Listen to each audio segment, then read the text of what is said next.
Good evening, everybody. Good evening. Welcome to Books and Books right here in the cultural heart of Coral Gables. We welcome you. Thank you so much for coming. While you are silencing your cell phones, I show you our Books and Books newsletter. This will give you a breakdown of all the great events we have here at Books and Books nearly every night of the week. We have Spanish events, kids events, poetry readings, first-time authors, even celebrity signings. There's an event for everyone's taste, and many of them are now being live streamed through the internet, as you can see by all the lights and cameras here in the store. I also remind you that flash photography does not help the live streaming crew see what they're looking at, so if you could refrain from doing that. And you will also see some cameras pointed at the audience to show everybody around the world who's on the internet watching you. So I remind you, please make sure you're sitting next to who you're supposed to be sitting next to. I encourage you to take a copy of our Books and Books newsletter. You can go online, of course. Give us your email address. We can send you an email with all the information you'll ever need so you don't miss a thing. And while we have you here in the store, you don't need to be, as I say. You can always watch online from wherever you are. You can call the store at the number on your screen. You can order a signed copy of the book from the author. We'll ship it to you anywhere free of charge in the United States. Tonight we welcome Mr. Ted Henkin and his book, The Latin American Focus on Cuba. Please give Mr. Henkin a nice round of applause.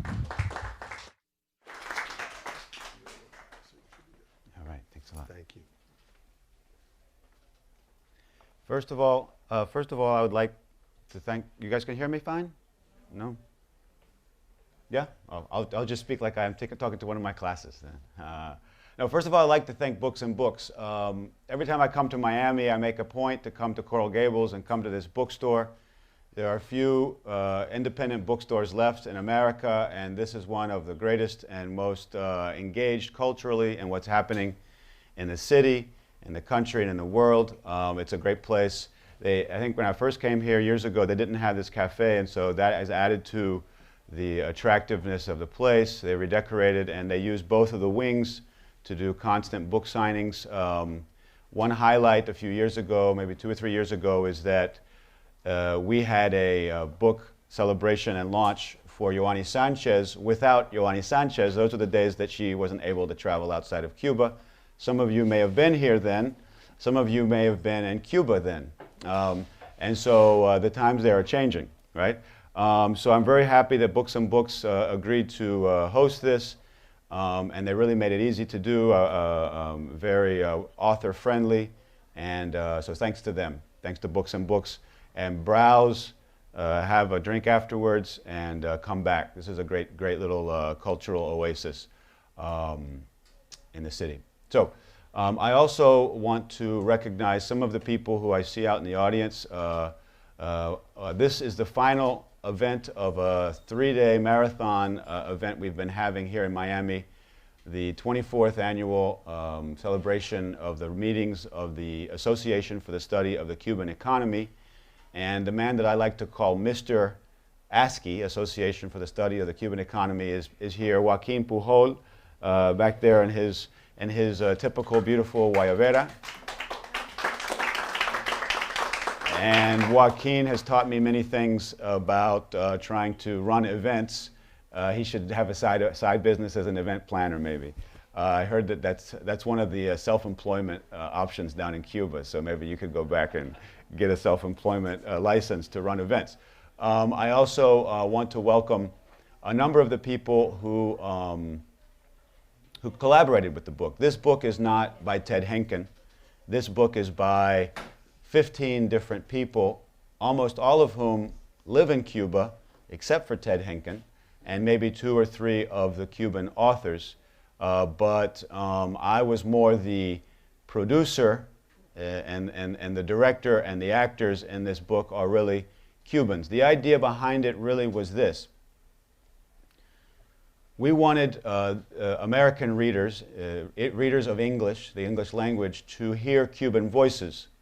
And although we encourage people to learn Spanish to hear Cuban voices, those who haven't yet mastered Spanish could read their voices in English. So I wanted to really serve in this capacity as a bridge between Cubans on the island who are living, experiencing the reality today, and the English-speaking, English-reading world. And that's really what this book is trying to do.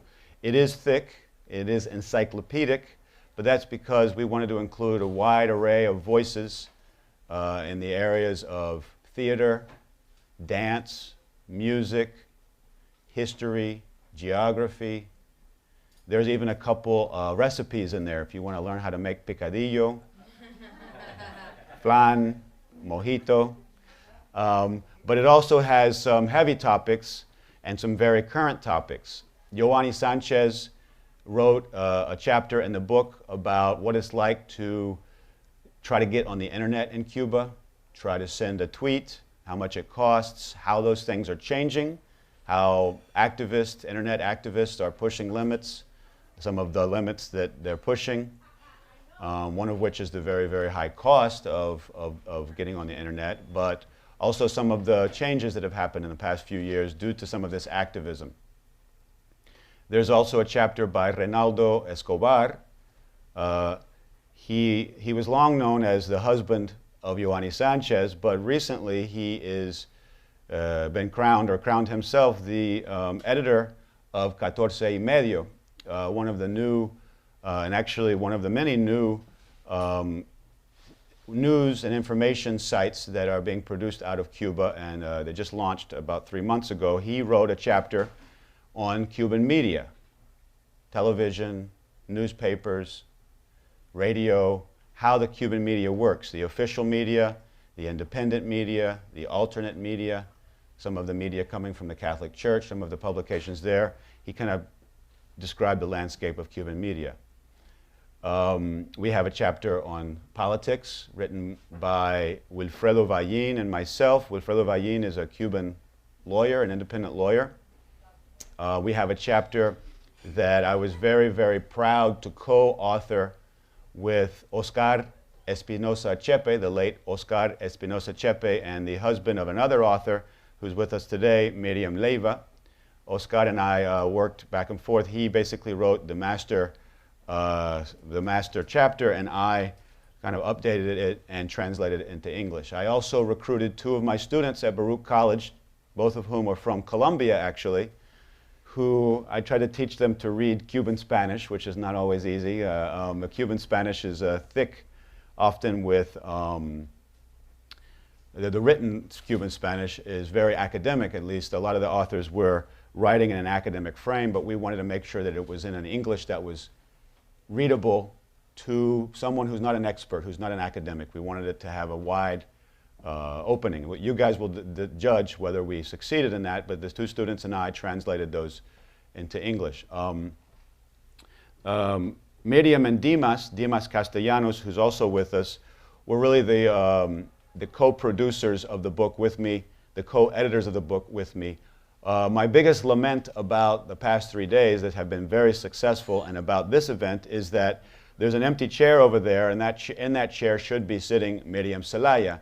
And she should have been at the conference. There were visa issues getting her here from Cuba.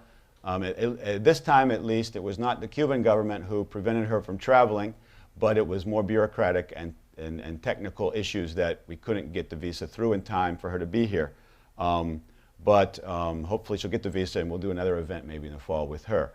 And so Miriam Celaya is not here, but Miriam and Dimas and I worked frantically over a period of about 3 years.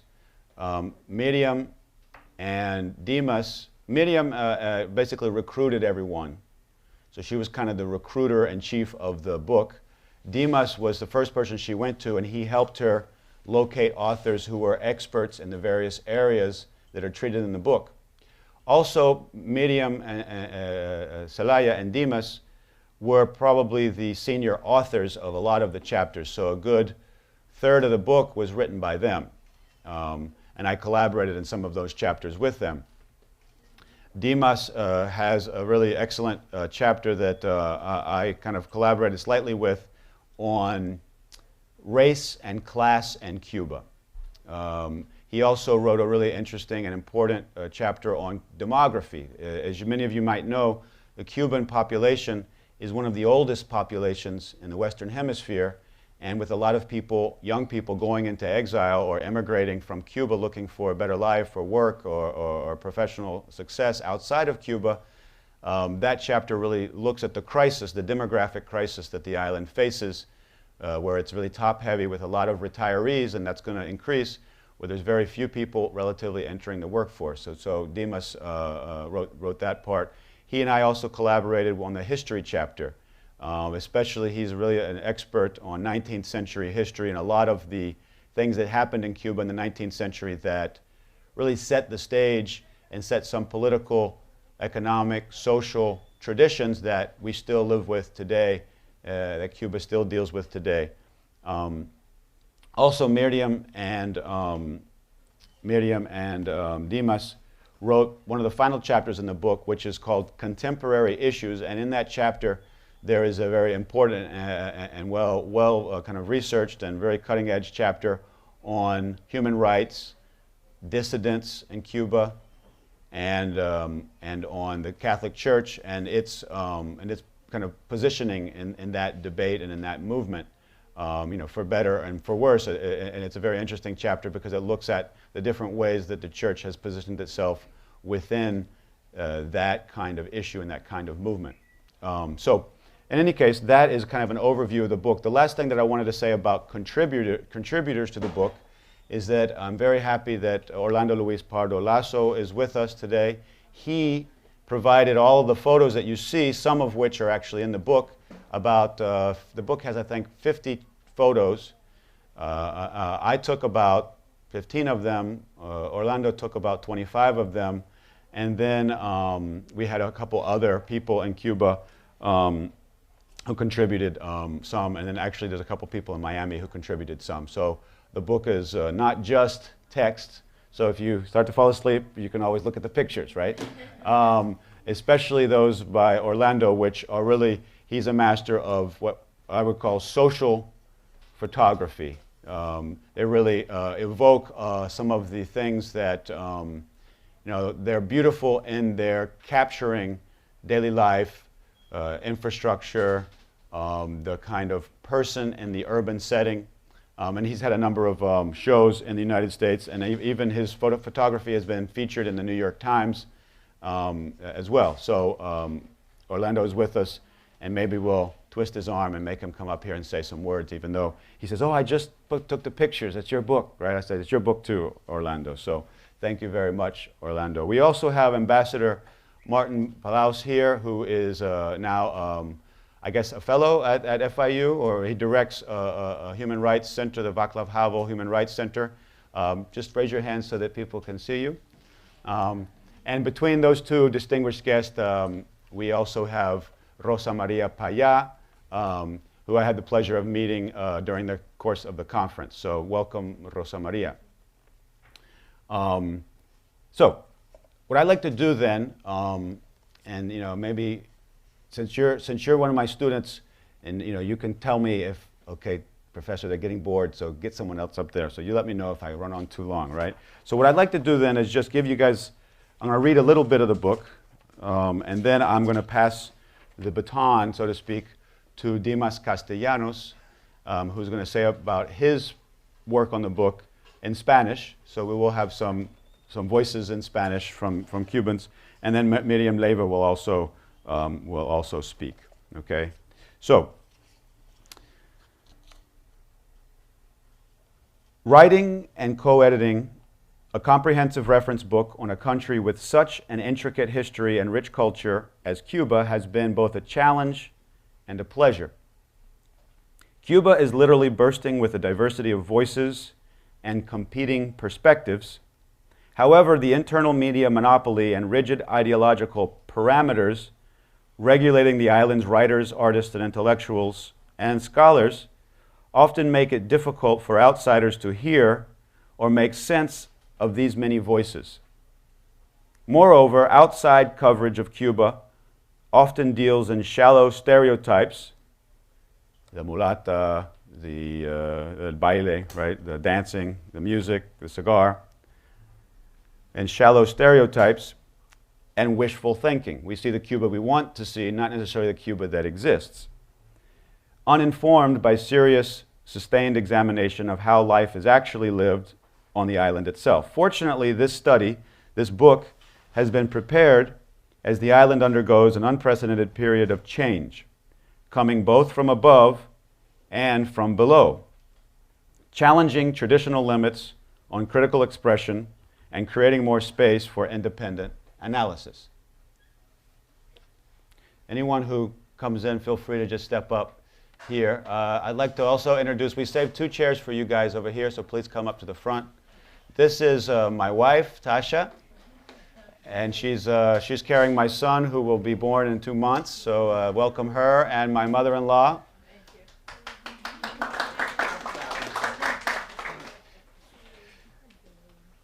There's nothing more beautiful than a pregnant woman, right?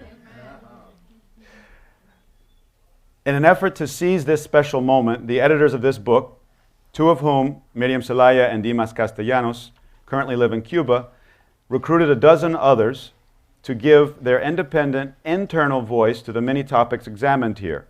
All of these authors are Cuban, and nearly all continue to live and work on the island today.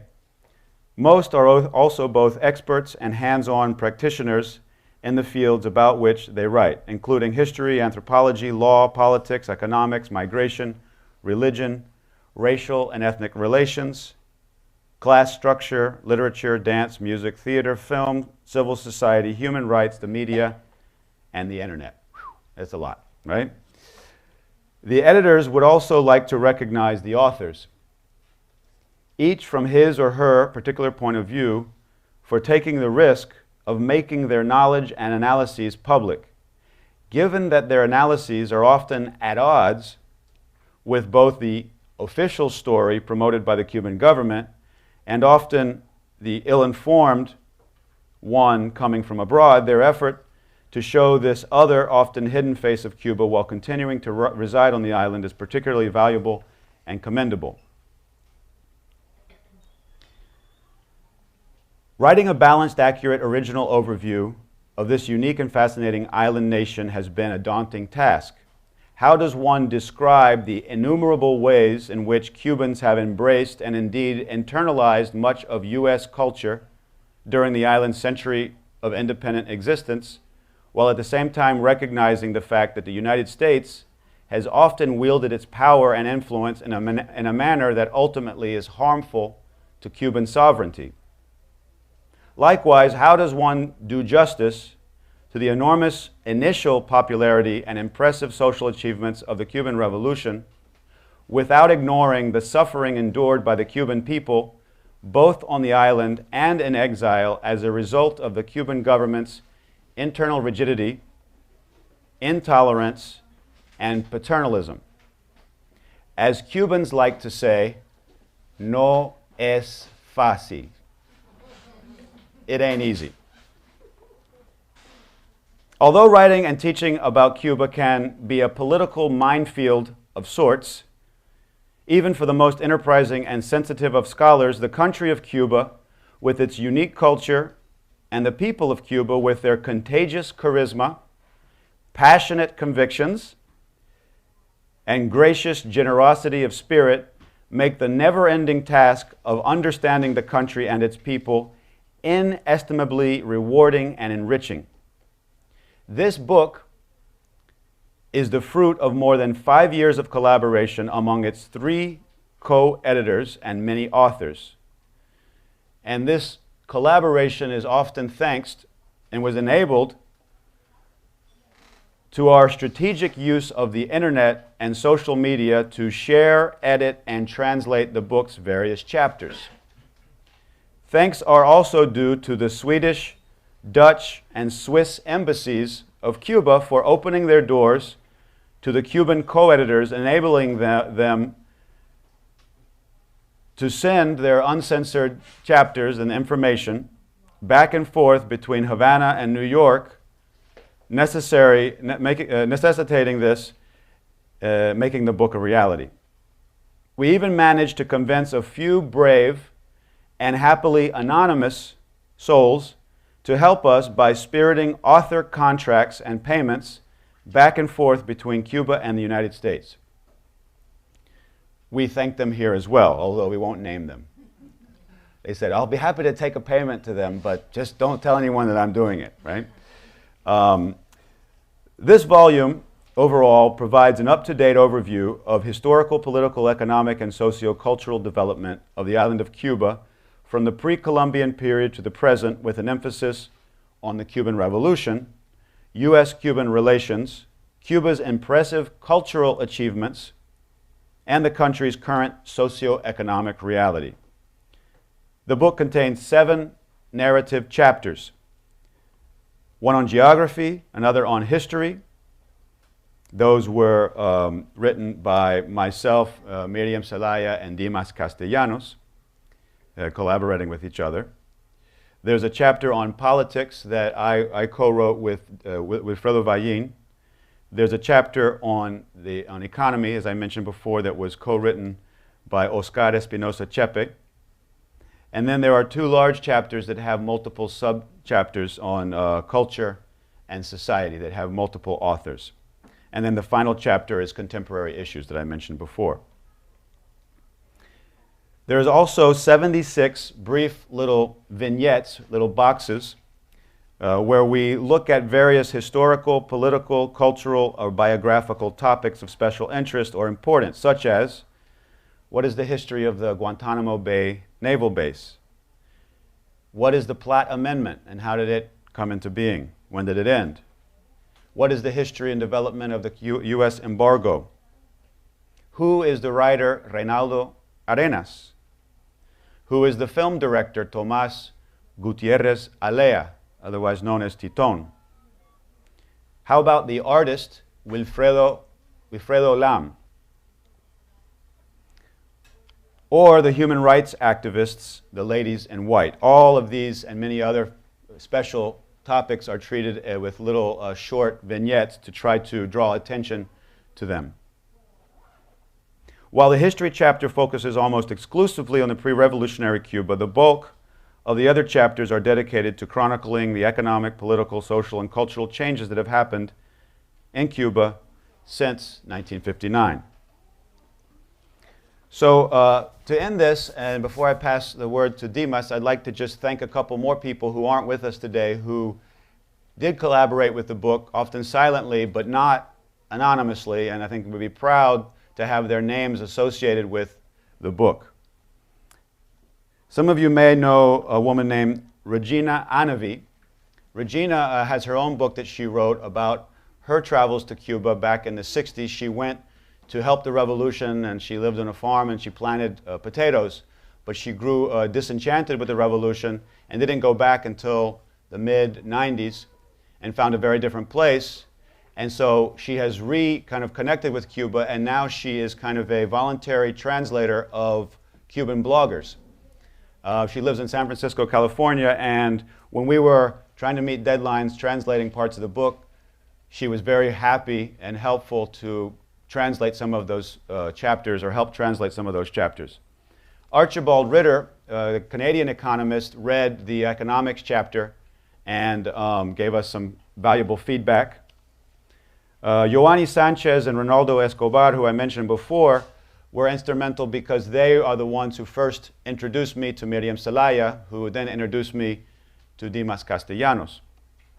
They also recruited they also helped in the recruitment process. M.J. Porter, Karen Chun, and Aurora Morera, who all kind of helped run a site called Translating Cuba that translates voluntarily translates the Cuban blogs, many of the Cuban blogs. They helped also with some of the work on this book. They're often accused of working for the CIA because who could translate so many, who could have the money to pay people to translate so many blogs? But this is the power of volunteerism, but also the power of the internet to connect people who live in different places who are willing to work on the same project. They said if we work for the CIA, we're getting exploited because they haven't sent us any money yet. Esther Allen, who is a translator, professional translator, who's a colleague of mine at Baruch College, also helped by introducing me to the 2 of her students, the Colombians, who helped the translation. As I mentioned before, Orlando has a host of his photos in here. Rolando Pulido is a graphic artist who lives in New York, and he helped us with some of the graphics in the book. Luz Belli Escobar is a photographer who lives in Cuba. One of her photos is in the book, as is a photo by Uva de Aragon, a poet who lives here in Miami. Formerly worked, retired from FIU. And the journalist Tracy Eaton, who has a blog called Along the Malecón, who used to be a foreign correspondent in Cuba. He's also an amateur and a very good photographer, and some of his photos are in the book.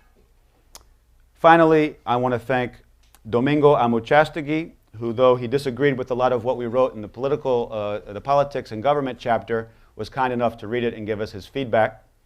Also, Eusebio Mujal León, a Cuban-American who's a political scientist at Georgetown, read that same chapter, as did Samuel Farber, who is a Brooklyn Cuban Jew and a fabulous intellectual who's written a number of books on Cuba himself, and he also read through parts of the book.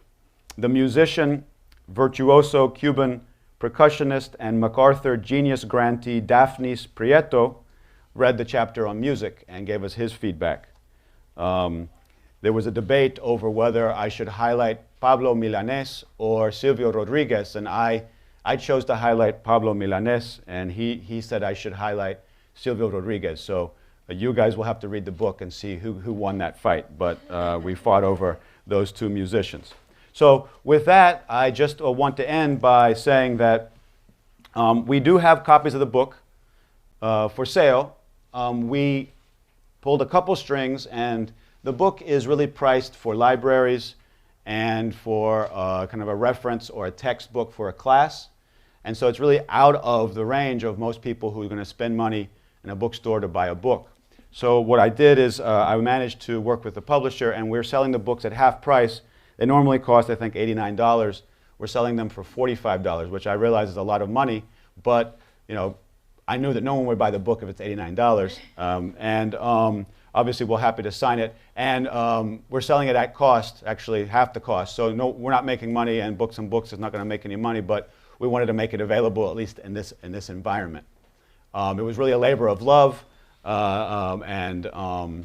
it kind of had to be a labor of love because no one lives off of writing books like this except spiritually, right? So with that, I want to invite Dimas Castellanos to come up. Vamos a cambiar ahora al español y Dimas nos va a hacer un comentario un poco sobre su labor en el libro y qué significa el libro para él y la colaboración. Si quieres pasar por aquí, para el micrófono.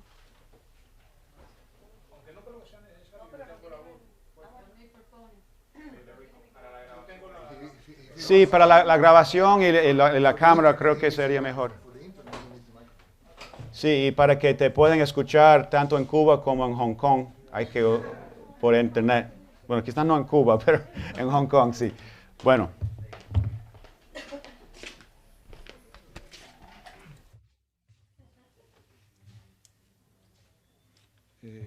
Bueno, buenas noches y saludos para todos.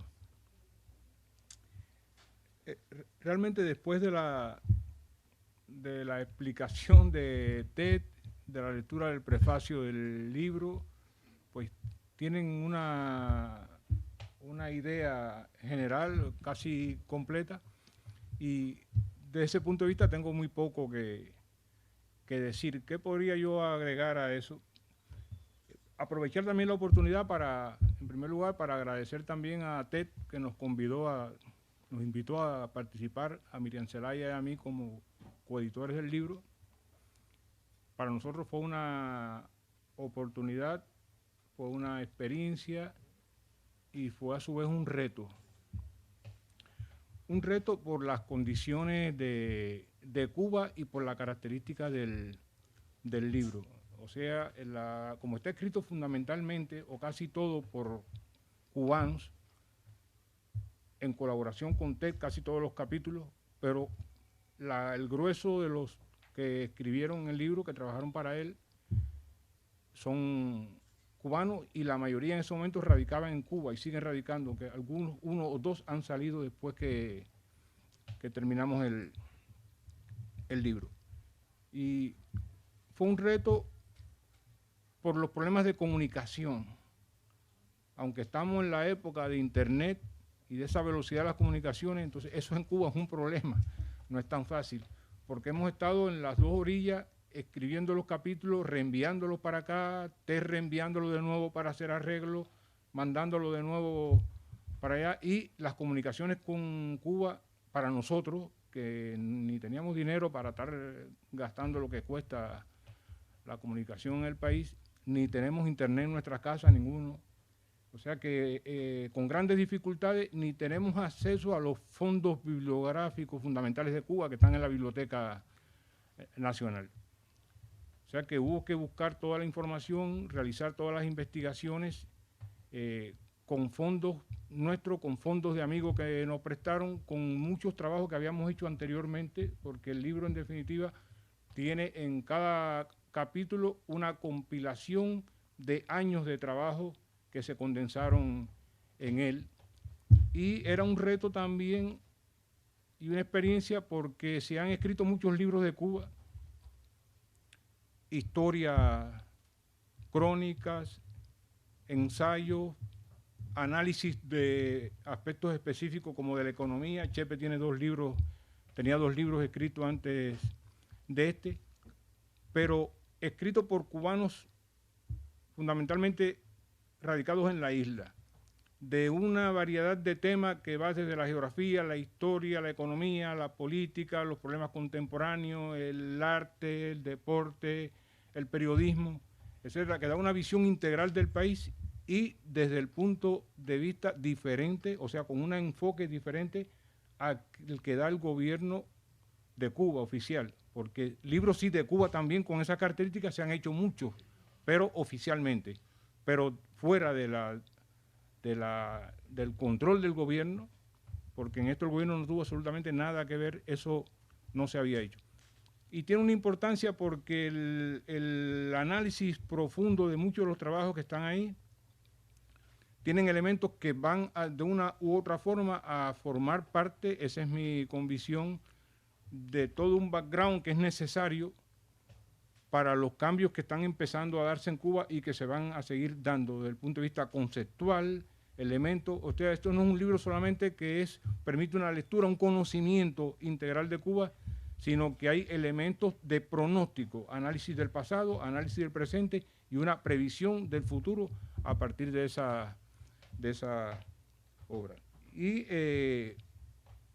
nos obligó a meternos un poco más en la investigación.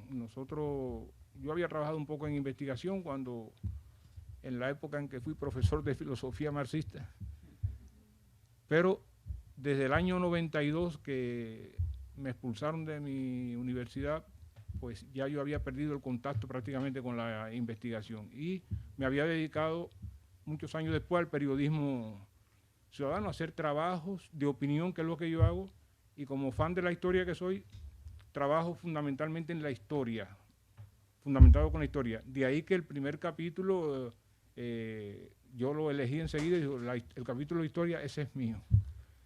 Ese es mío y Miriam trabajó en el capítulo de historia y Ted, o sea, yo lo pedí, pero es de nosotros 3. Y hay en ese capítulo de historia hay un conjunto de planteamientos que creo que son muy interesantes desde el punto de vista de que no están en la historiografía oficial.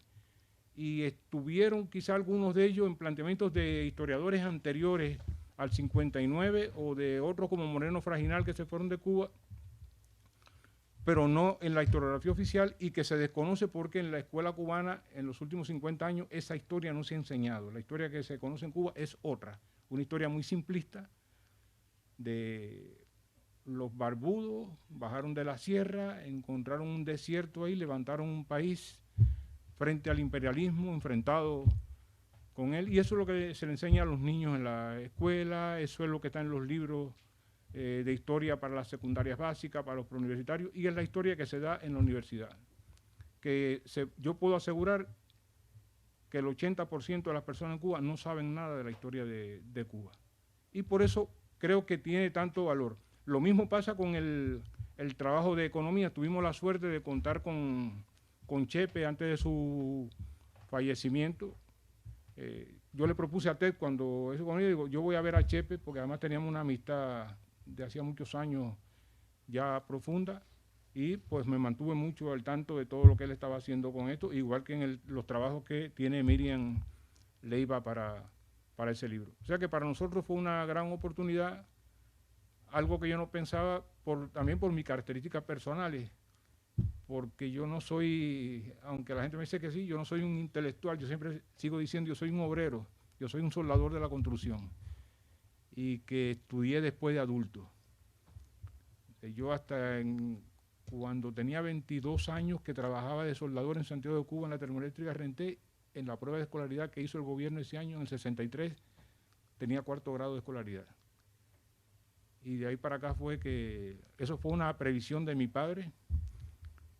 Una previsión no, un hábito creo que viene de la herencia de los negros esclavos, de su abuelo que había sido esclavo, y los esclavos, como perdieron el concepto de familia al llegar a Cuba, pues no tenían ninguna preocupación por la preparación de los hijos. O sea, no hay nada que saber, y sobre todo cuando tenían hijos hembras y varones, pues si había alguna preocupación era para preparar a la hembra. Mi padre decía, los varones estudian cuando sean grandes, cuando son hombres que ellos estudian. Y entonces yo no fui a la escuela con los niños prácticamente por esa cosa, y mi madre sí se preocupó un poco, pero no estudié. Hasta el 4º grado, después de 22 años, ahí empecé a estudiar, siempre con un interés por la historia, por la política, también porque el caso mío es que yo vengo de la revolución. Yo vengo no solamente de la revolución, sino que yo vengo de las filas comunistas, que está aquí hablando. Yo fui dirigente de la Unión de Jóvenes Comunistas, ya desde antes de la revolución pertenecía a la Juventud Socialista, igual que Chepe, por eso nos conocíamos tan bien, y sufrimos todo un proceso de evolución desde los primeros años. Ya Chepe en el 60 y pico tenía problemas directamente con Fidel Castro, que él trabajaba. Y yo tuve del 63 también, que me expulsaron del Comité Provincial de la Juventud. Bueno, yo fui un expulsado donde quiera, me expulsaron de la UJC, me expulsaron de la termoeléctrica Renté, me expulsaron de mi universidad cuando trabajaba de profesor de filosofía. Y bueno, aquí estoy, espero que usted no me expulse también de la hora esta. Bueno, pues eso es lo que tenía que decirle, más nada. Sí.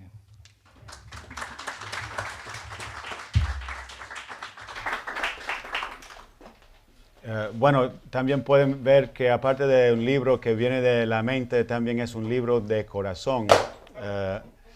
Me gustaría también compartir la noticia grata que ya tenemos un editorial en España y un traductor. Irónicamente, vamos a traducir el libro al español de nuevo, usando los textos originales. Bueno, obviamente que el traductor cuenta con los textos originales, pero basado en el texto final, y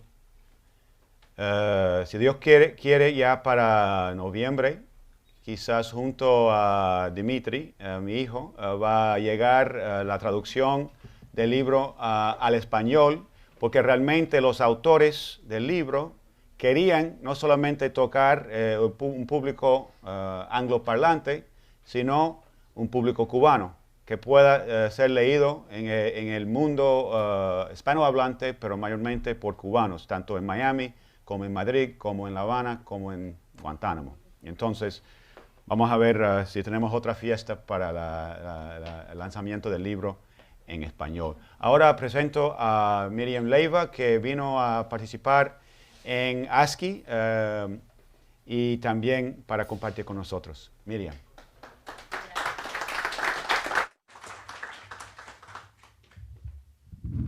Hello. Well, now I don't know if I have to speak Spanish or English, because you started in English and then continued in Spanish and spoke Spanish. I would love to hear your beautiful English, so why don't you speak Okay, fine. Well, in fact, it's almost a surprise for me, because I hadn't seen the book as it is, as a book. Of course, we were in touch, but since it is so difficult to get books or letters or magazines to Cuba, I just saw the book for the first time, so I haven't read most of it, but of course I know what Miriam Zelaya and Dimas and Ted were doing all this time, and more or less I got the idea of what the book was about and what it dealt with. I think it's very important to have a book like this because it's always just one view, or it's not the chance of the people who live in Cuba to expose what we think about the different issues and let English-speaking people, and then, of course, it is very important to have it in Spanish, to know how we feel, how we sense, and how we estimate all that was our history or the different issues that are part of our lives and the Cuban society, the Cuban history and all, and also for people outside Cuba to know who we are and how we we are able to do this. And of course, we are very grateful for the support of the editorial and Ted, of course, and now that it's going to be in Spanish, it's very important. And well, I wouldn't like to repeat all that they said because, in fact, well, of course, it's like things go in Cuba, and I think that the best is for you to read it and to assess what has been written in the different chapters. And I hope that many people read it too, and that it could be useful, and also we would feel very. We will feel great to know that it's been useful for our purpose of letting people know Cuba and to have another point of view. And of course, this helps to be able to get your own idea, people's own idea about what is going on in Cuba. Although it is very difficult to know.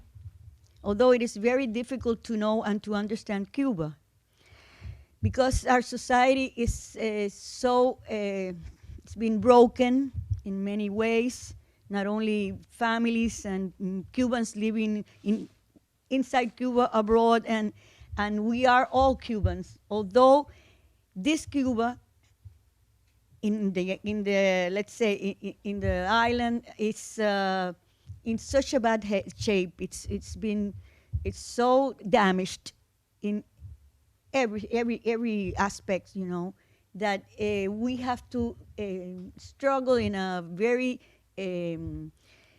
peaceful and manner to reconstruct our country, not only economically, politically, and socially, but also from the values, the human values, and it will take a lot of time. Well, first, we hope to be able to start doing this in the very near future, and then when we're able to start gaining democracy, because it will be a process to obtain, let's say, to have democracy.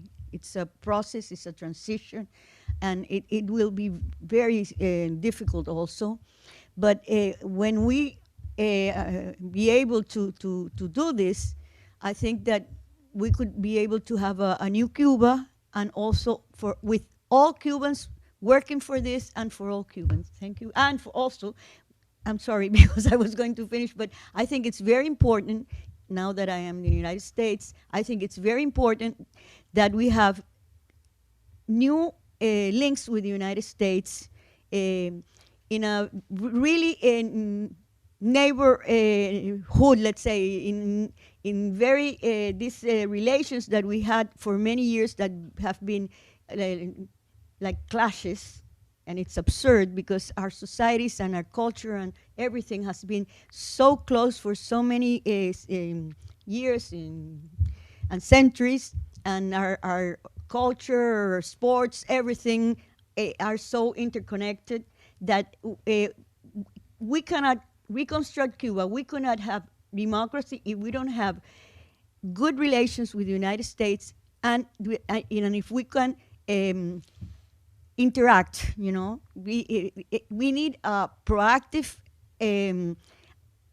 manner of dealing everything, and I think that will be very important. Cubans living here in the United States or elsewhere, and also our links with the United States. I think it's very, it's what we need most to have all the, let's see, all the components and be able to put forward our society, our country, and our democracy.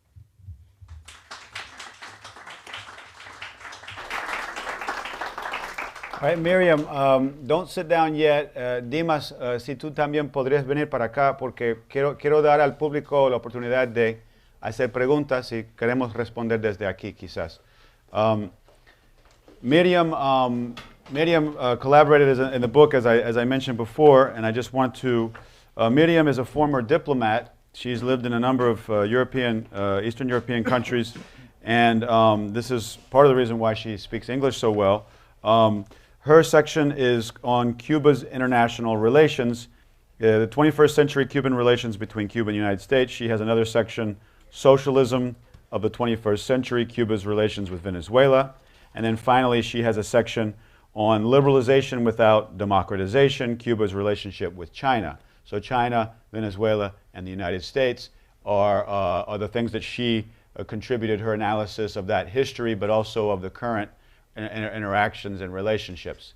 Everyone's taking pictures, so I guess we should all look out there. Yeah. Why don't we do this here?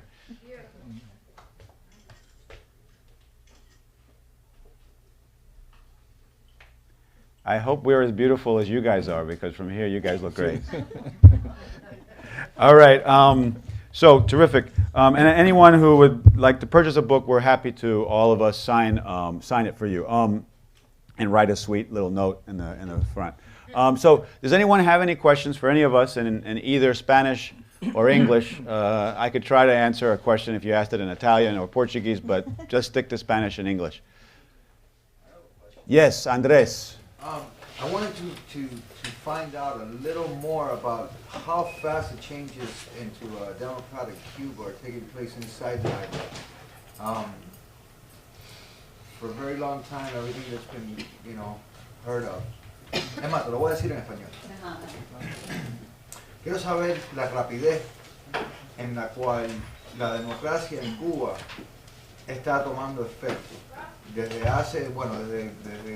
terminar del periodo especial, no se ha oído mucho de lo que está pasando dentro de la isla, ni cómo ha estado cambiando después de que Raúl ha tomado el poder. Okay, great.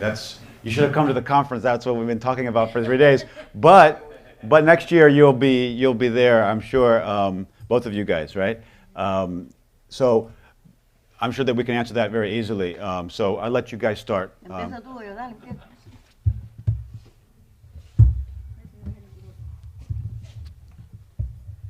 Cuba está cambiando. Cuba está cambiando.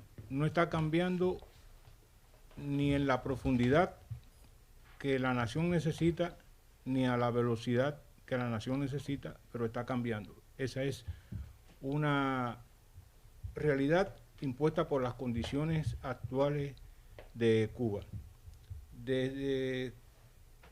Sobre todo el 2008, Raúl Castro empezó en el gobierno en el 2006, pero empezó en el gobierno en el 2006 cuando Fidel Castro todavía no había renunciado, sino que delegó provisionalmente el poder en él y 6 más. Que eso no fue casual, que no delegara solamente en Raúl Castro, sino que delegara en 7 para poder él también tener un equilibrio ahí y que nadie pudiera tener un control como lo tenía él. Solamente la enfermedad después que se agrava es que lo obliga a soltar, y claro, la persona, no solamente por la responsabilidad que tenía, sino por la confianza, era su hermano el que se quedó al frente del gobierno. A partir de ahí empiezan algunos cambios. Yo tengo la impresión de que inicialmente Raúl Castro pensaba hacer cambios un poco más profundos. Esa es mi impresión personal. Y me imaginaba siempre una discusión entre él con su hermano, donde coincidían en una cosa los dos, en que hay que conservar el poder. En eso se identifican. Pero en esta discusión Fidel decía: no puedes, si quieres conservar el poder, no puedes cambiar nada. Porque si cambias una cosita, tienes que cambiar la otra, y por ahí se va. Ahí va. Él había dicho algo en público una vez: si das un dedo, te cogen la mano y el brazo. Él estaba claro en eso. Y Raúl decía: no, como se puede conservar el poder es cambiando un poco para conservarlo. Y creo que Raúl empezó con esa óptica.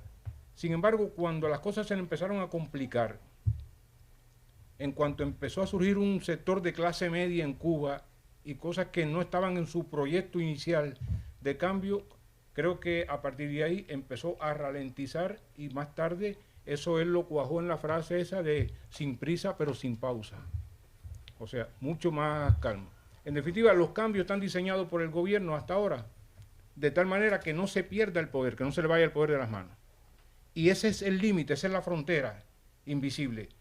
Por eso, eso explica que toman una medida y esa medida puede ser derogada inmediatamente y echada atrás, o pueden tomar una medida y después profundizarla un poquito, probando. El ejemplo claro de eso es la ley, los cambios en la agricultura. Empezaron con la ley 258, que entregó una caballería de tierra en usufructo, llena de marabú, no le daban nada al campesino para trabajarla. No podían construir nada ahí, ni sembrar árboles frutales, ni nada, solamente sembrar lo que el gobierno quería y para que le vendieran a él al precio que él quería todo lo que se producía. ¿Qué pasó con esto? Que no dio ningún resultado. Entonces, en el proceso de reformar la reforma, vino una ley posterior, un decreto de ley para sustituir al primero, que fue el decreto de ley 300. Y entonces ahora le dijeron, bueno, puedes construir ahí algo para que guarde las herramientas y puedes vender un poquito de lo que produce fuera de lo del Estado. Le dieron 2 o 3 facilidades, pero eso tampoco dio resultado. Y entonces sacaron el decreto de ley 311, donde dice, te doy hasta 3 caballerías. Puedes vender una parte mayor a acopio, te compro una parte en divisa, en CUT, etc. Y eso tampoco ha dado resultado y ninguna va a dar resultado porque la frontera ahí está, ellos la han ido corriendo, la frontera está en la propiedad, en la estructura de la propiedad. Si sueltan la propiedad, sabe que pierden legalmente. Y entonces esa es la explicación de cómo están sucediendo los cambios en Cuba. Así es todo. Así son cada una de las medidas, la puedes analizar y hay un paso para adelante, otro para atrás, 2 para adelante, 1 para atrás, probando, pero con mucho miedo y tratando de ver si aparece algo. Si hubiera aparecido, por ejemplo, petróleo en este periodo de tiempo, el país hubiera descubierto petróleo, pues todas esas reformas se hubieran paralizado inmediatamente. Si aparece un padrino nuevo, que creo que no va a aparecer, pero pudiera, que mantenga a Cuba, esas reformas se van. Pero el resultado es que han tenido que soltar hasta un punto donde ya esas medidas son irreversibles. No pueden mirar para atrás. Y en un contexto nacional e internacional que les es desfavorable. Y en el proceso de reformar las reformas se van creando cada vez más espacios, la población cubana va cambiando, es una población desarmada, sin instrumentos y formación cívica ninguna, pero todo el mundo ya se queja públicamente, eso es una cosa muy novedosa los últimos 2 o 3 años, y se van creando sectores en la cultura, en el cine, en muchas manifestaciones, en la propia economía, de empresarios, de otra mentalidad, de otra forma de pensar, y eso no estaba en los proyectos de ellos. Por lo tanto, Cuba está cambiando a un paso mucho más lento de lo que haría falta, pero está cambiando. Y desgraciadamente lo más malo de esto es que el pueblo cubano, la mayor parte del pueblo cubano está fuera de ese proceso. La gente está aprovechando lo que le llega a su mano, lo que puede, los cambios estos para sobrevivir, pero no para más nada. Pero en ese proceso volverán a aparecer los ciudadanos en Cuba que no tenemos. Tenemos muchos cubanos, pero ciudadanos no hay ninguno. Bueno, sí hay algunos, porque Bueno. tú eres ciudadano. Bueno, no, porque no puedo hacer tampoco. El ciudadano es otra cosa. Yo sé, Sí. Sí, una pregunta, Diana. Nosotros los cubanos, ¿Tú querías decir algo? No, déjalo, por favor, no va de nosotros los cubanos tenemos que ir aprendiendo a entendernos mejor. Yo saco de Cuba a los 12 años. En mi mente de un niño de 2 años que se daba al exilio a los 12 años cuando empieza la revolución, en mi mente, nuestros padres, los que nos fuimos los que construimos Cuba. Y lo hicimos uno de los 3 principales países de América Latina. Más rico inclusive que España, rico que países hoy en día. Chile no estaba ni siquiera a nuestra altura. Por lo tanto, nosotros en nuestra mente, los que se quedaron, y tengo que contarles a ustedes, son los que destruyeron nuestro país. Se quedaron con un modelo marxista que no funciona, que en el 91 se demostró. Cambiaron la historia de Cuba. Nosotros nos unimos para Miami, construimos Miami y Cuba la hundieron. Este libro es un análisis honesto. Tú como estudiaste marxismo y lo enseñabas, tienes que darte cuenta que enseñaste lo que estaba equivocado, que es lo que no funcionó y nos destruyó nuestro país. Yo cada vez que estoy aquí sentado y veo la imagen de Che Guevara, la presión me sube, porque era un criminal, ¿entiendes? Pero yo estoy aquí para comprar el libro, para entender el pensamiento de los que se quedaron, para ver por qué ustedes pensaron lo que pensaron, por qué estuvieron ahí todos estos 55 años. Quiero entender, yo soy psicólogo y soy autor de libros, mis libros venden millones de libros, yo soy de los cubanos que más libros vendido en la historia, eso soy yo, pero escribo sobre psicología, no sobre política. Como psicólogo yo quiero entender la mentalidad de una amiga, que es una persona decente, que tuvimos anoche en Canal 41, ¿te acuerdas? Yo te conocí ayer, estuviste anoche en Canal 41, yo soy psicólogo, trabajo en Canal 41 como psicólogo. Pero quiero entenderlos ustedes y quiero aprender de ustedes y ver cómo los que estamos acá, que construimos esta ciudad y Puerto Rico, yo soy también de Puerto Rico muchos años, Puerto Rico subió y Cuba bajó.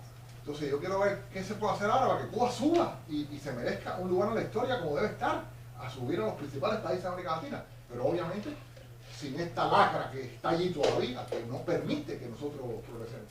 Este libro, ¿qué enfoque tiene respecto a la realidad cubana? Eso sí lo tienes que contestar tú, porque Sí. tú eres editor. Y después Sí. escucharse. Y después, Orlando, puede... Sí, Yo puedo de pero- todas maneras contestar algo de de- eso, no, pero déjame- el libro sí lo tienes sí. que decir tú. si pudiéramos establecer un acuerdo aquí ahora y decir, vamos a vernos otra vez dentro de un mes, dentro de 2 meses, de tal manera que pudiera leerse el libro antes, pues entonces ya hasta las preguntas las hubiera hecho en otra forma. Ya las preguntas hubieran sido diferentes, serían de otro tipo. Primero hay que entender, todas las revoluciones se producen porque los países, la economía, tienen que sufrir no una revolución, sino una evolución permanente y de reajuste permanente. Cuando eso no ocurre, pues se dan los saltos que se llaman revoluciones, que van acompañadas de la violencia y con todo el daño que implican las revoluciones. Cuba tenía eso que usted dice, muchas cosas más, una economía muy fuerte, llegó a producir, por ejemplo, en el 52, 7.2 millones de toneladas de azúcar, ahora producimos 1.6. Correcto. Cuba llegó a producir 60.000 toneladas de café y ahora producimos 6.000. Mi familia tenía 2 ingenios, así que yo lo sabía. Y Cuba tenía una cabeza de ganado per cápita y ahora no se sabe cuántas hay.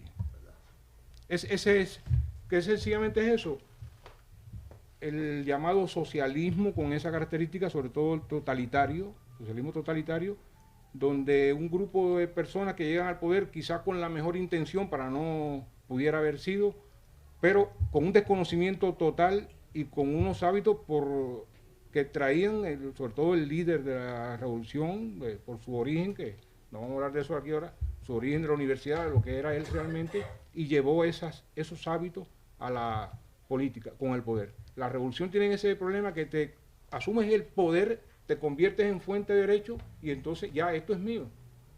La Constitución del 40 se cambió en el mismo año 59, 16 de febrero del 59 ya no había Constitución del 40, que era el gran compromiso de los revolucionarios para restituirla. Y a partir de ahí se empezó a nacionalizar todo, a intervenir, a confiscar sin compensación todas las cosas, se perdieron los propietarios, se nombraron a jefes y administradores que no son, ni eran propietarios, ni tenían conciencia ni de conciencia de propietario, ni conciencia de empresarios, no eran profesionales de eso. Y el resultado es eso que tenemos. Ahora, ¿por qué?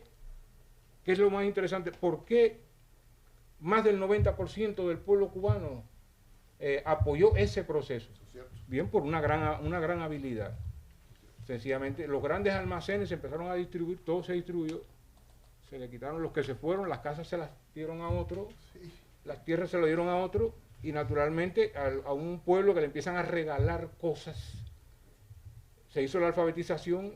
Cuba era uno de los países más avanzados en educación en América Latina, pero había un gran por ciento de alfabetización, de alfabetos. Era uno de los más bajos de América Latina. De los más bajos, Del mundo, inclusive. pero se extinguió casi Eso. Y todo eso estaba agradecido con un pueblo de bastante ignorancia en ese momento. Y se agradeció, se repartió, cuando se acabaron los almacenes, lo que estaba ya creado, pues empezaron los problemas en Cuba.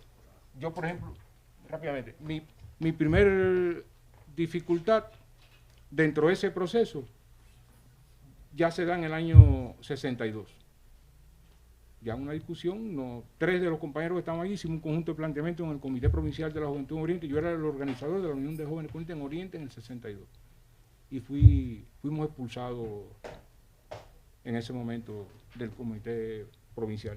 Y ya después de eso, vieron un problema tras otro, un problema tras otro, un problema tras otro, constantemente. Y eso fue lo que fue pasando en la sociedad cubana. Ese enfoque, por lo menos en la parte de historia, yo trato de darla. Ahora, ¿cómo se va a resolver eso? Bueno, pues ahora con muchas dificultades, porque el pueblo cubano carece de los instrumentos cívicos, de los espacios que permitieron a la propia revolución llegar al poder. Eso no existe ahora. Es una sociedad desarmada. Y por eso es que el gobierno ha podido manipular a ese pueblo hasta este momento. Y esa es la característica y por eso va a demorar un poco más todavía. Pero va a cambiar. Perdón, nada más que un minutico. Mire, yo el libro, como dije, no me lo he leído como tal completo. Tengo la idea porque he hablado con algunos de los autores, pero bueno, eso no es lo mismo que leérselo bien. Pero yo estoy segura de que el espíritu del libro es tratar de ser, o sea, es ser objetivo y tratar de mostrar una visión sincera de lo que pensamos que ha sido, es y podrá ser, hasta quizás de lo que podrá ser. Entonces, creo que en primer lugar tenemos que partir de que si nos vamos a cuestionar hasta la más, no sé, a la más mínima persona en Cuba, pues los cubanos nunca nos vamos a poner de acuerdo. No solo los de la isla, entre nosotros, los del exilio con los del exilio, pero además, si todo eso existe, somos capaces de ponernos de acuerdo unos con otros. Creo que eso es uno de los grandes retos también que tenemos, y es que incluso ustedes tienen ventajas sobre nosotros. Ustedes han vivido en democracia y tienen los mecanismos de la confrontación democrática donde podemos tener posiciones totalmente divergentes. Sin embargo, nos sentamos después, nos tomamos un café y no nos vamos a los brazos, a los golpes, ¿no? Y eso es como tiene que ser. Desgraciadamente, en Cuba no hay ese desarrollo, o sea, esa experiencia, porque nos las cortaron, nos las quitaron. Allá se dicen, mire, si Fidel Castro hubiera podido decirnos cuánta agua y cuánto aire podíamos consumir, nosotros eso nos hubiera hasta limitado, nos hubiera puesto por la libreta de racionamiento el agua y el aire. Y entonces eso es en todo, es una exageración, pero es así. Y eso, imagínense, más sobre todo, como ha dicho él, han cambiado la historia, ya toda esa tradición que hubo hasta el año 59, que estaba en desarrollo, como estaba en desarrollo en todo el mundo, incluso en Cuba, porque era una república muy joven, de instituciones, pero había lucha de incluso sindicatos, bueno, todo, como usted sabe. Entonces eso se cortó. Entonces todo eso era, la república neocolonial era lo que se decía y nada servía. No era así. Nos quitaron el 20 de mayo. O sea, entonces hay inclusive una, yo diría, una ignorancia, porque se lo han impuesto ahí al pueblo cubano hasta de su propia historia, y además de tergiversación hay ignorancia. Entonces, ya. No, todavía, lo que te veo moviéndote y me voy. Entonces, lo que sí creo que es muy importante, que dentro de eso, todo ese gran, digamos, control que tenía Fidel Castro y que inclusive en muchos sentidos influía, ¿no? Era realmente, llegaba el comandante y eso, todo eso se ha resquebrajado. Empezó por la crisis de los 90, pero también cuando él muere, él se enferma, bueno, no se murió, cuando él se enferma, yo digo que eso fue como un impacto. El primero que se tiene que haber quedado impactado era Raúl Castro, que llevaba 47 años preparándose para sustituirlo, pero no pensó en ese momento que le cayó así, no hubo un tránsito entre ellos, y lo que hicieron fue que el pueblo de Cuba, ese mes de agosto parecía que no había cubanos, porque era silencio, ¿no fue así? era un silencio total porque todo el mundo estaba a la expectativa de qué pasa y qué sé yo, y nadie se movía porque además movilizaron para dar imagen internacional de que todo el mundo estaba contento, vaya, controlado y muy preocupado porque el comandante se iba a morir, lo que la gente estaba muerte de miedo a ver qué iba a pasar, y entonces hasta dieron a conocer que, o sea, subrepticiamente, ¿no? Supuesto, que había movilización de tropas, todas las tropas estaban movilizadas, movilizaron hasta los reservistas, o sea, ellos estaban preparados. Entonces, eso fue un proceso, pero ¿qué pasa? Raúl Castro empieza a reconocer lo que está pasando, o sea, el país que le han dejado, que él mismo soportó, fue el que sostuvo con su fuerza armada, pero lo heredó así. Y entonces se da cuenta de que si se le tiene problema con Venezuela, ¿quién es el próximo que lo va a financiar? Entonces, tiene que crear toda una cosa y se pone a decir en julio del 2007 que hacen falta cambios estructurales y de concepto. Y empieza a decir que las prohibiciones y qué sé yo, y los cubanos realmente tuvieron, yo pienso que hasta se sintieron esperanzados. Oye, sí, qué bueno. ¿Y qué es lo que ha pasado? Que Fidel Castro se ha demostrado que es el culpable de todas las desgracias, porque la figura de Fidel Castro se ha así desplomado completo, y más cuando sacan una fotografía de aquel anciano que además ya está enjuto, o sea, aquel hombre grande, fuerte y qué sé yo, está chiquitico, bien, entonces, y con aquella cara así, entonces, le pasó como el retrato de Dorian Gray. Ya voy a terminar, sí. Entonces, otra cosa, él llama a decir, ¿qué pasa? Que no hay esperanza porque ya no tienen credibilidad, y eso ha sido muy importante. Los salarios no valen, las pensiones no valen, inclusive las personas que se sacrificaron y que creyeron están hasta sin zapatos y pasando hambre casi. Entonces, ¿qué pasa?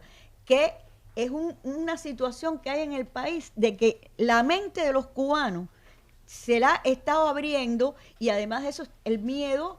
Ya, bueno, sí, saben que pueden perder el trabajo, pero ya no tanto. Entonces, no, yo digo, mira, protestan o se expresan, no protestan por el estómago, por esas necesidades. Pero ¿qué pasa? Que eso va creando, ya no es el mismo cubano, que no se atrevía a hablar, que no sé. Y entonces ya hay yo digo que hay como una transición en la mente de los cubanos, un despertar, un avance, que no es todavía radical, que no es nada de eso, pero que ya hay un cambio. Entonces, entre lo que él dijo de las medidas que hayan tenido que ir tomando ellos y esta situación social nueva que ha pasado, que eso ya yo pienso que no tiene vuelta atrás. Claro, ellos pueden decir mañana y esto se acabó y como sea, ¿no? Porque bueno, en cualquier parte y más con la fuerza que ellos tienen puede ser. Pero realmente la situación que ellos tienen, además, perdona, ya voy a terminar, no encontraron petróleo. El puerto de Mariel, bueno, la zona especial de Mariel, qué sé yo, van a conseguir todas las inversiones extranjeras que quieren. China y Rusia de verdad le va a resolver el problema. Ellos tienen 3 o 4 años que son fundamentales para ellos, para todo el mundo, porque ya Raúl Castro está al tener que renunciar o quedarse como Deng Xiaoping. Tienen que surgir otros que todavía no se han acabado de acomodar. Tienen todas las contradicciones de ellos mismos, que no se saben bien. Entonces, toda esa situación se está resolviendo o complicando en estos 3 o 4 años. Yo creo que son cruciales y que precisamente la forma en que podamos inclusive ir nosotros mismos los cubanos conversando, ponernos de acuerdo y tratando de empujar de una manera, digamos, de participación de todos los cubanos y todos los sectores, creo que eso puede servir no a la democratización, a la democracia en Cuba, que todavía está muy lejana, pero sí ir avanzando hacia un proceso que podamos lograr en algún momento eso.